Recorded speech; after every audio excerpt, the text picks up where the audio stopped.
অন্তর্বর্তীকালীন সরকারের অর্থ উপদেষ্টা ডক্টর সালাউদ্দিন আহমেদ বলেছেন, আগামী 12 ফেব্রুয়ারি সারা দেশে উৎসবমুখর পরিবেশে ত্রয়োদশ জাতীয় সংসদ নির্বাচন ও গণভোট অনুষ্ঠিত হবে। তিনি দেশ পরিবর্তনের লক্ষ্যে গণভোটের ভোট দেওয়ার আহ্বান জানান।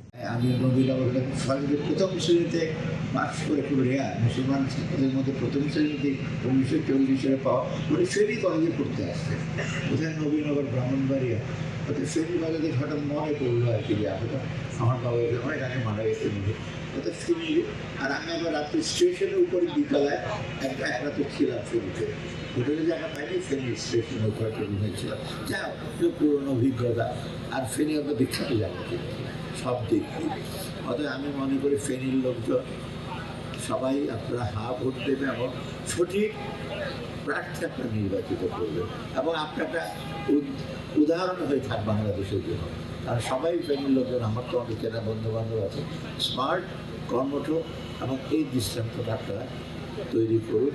আপনাদের সবাইকে ধন্যবাদ। আমারও একটু সময় নিশ্চয় দেরি হয়েছে, আশা করি ভবিষ্যতে দেখা হবে যদি আমাদের একটু অবসর সময় কয়েকদিন পরেই হয়ে যাবে সেই সময় আপনাদের সঙ্গে বিভিন্ন জায়গায় দেখা হবে। ততদিন আপনার সবাই ভালো থাকুন, সুস্থ থাকুন। প্রশ্ন আর উত্তর এখন সোমবার 19 জানুয়ারি সন্ধ্যায় ফেনী পৌরসভা প্রাঙ্গণে আয়োজিত ভোটার উদ্বুদ্ধকরণ অনুষ্ঠানে তিনি বলেন, নির্বাচন বানচালের জন্য গুজব ছড়ালেও কোথাও ভোট বাতিলের পরিস্থিতি নেই। সবার সহযোগিতা পেলে একটি সুষ্ঠু ও নিরপেক্ষ নির্বাচন সম্ভব হবে।